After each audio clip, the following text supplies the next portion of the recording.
4:33 ফজর আজান দিচ্ছে ওইদিকে। আজানের সময় যদিও কথা বলা ঠিক না, সরি, আজান বেশি হয়ে যাচ্ছে। হ্যাঁ, এই ভিডিওটা পরে করবো আমি, আগে আজানের উত্তর দিন। আজানের উত্তর দেওয়া সুন্নাহ, ঠিক আছে? একটা হাদিস বলি, রাসূলুল্লাহ আলাইহিস সাল্লাম বলছেন যে যে ব্যক্তি আজানের পরে আল্লাহুম্মা রাব্বা হাযিহি দাওয়াতি তাম্মাহ, একটা দোয়া আছে যে আজানের জবাব দিল, এন্ড আজানের পরপরই দরুদ পড়তে হয়, দরুদ পড়লো, এন্ড তার পরবর্তীতে যে এই দোয়াটা পড়লো, তার জন্য আল্লাহ রাসূল জান্নাতে সুপারিশ করবেন।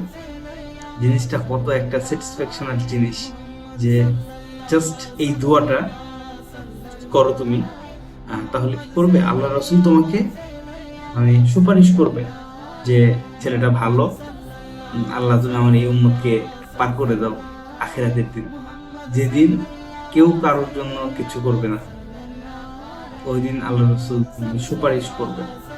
দ্যাটস ওয়াই অবশ্যই প্রয়োজন যে সবাই আজানের পরে প্রথমে আজানের জবাব দিবা, পরে দরুদ পড়বা, তারপরে এই দোয়াটা পড়বা।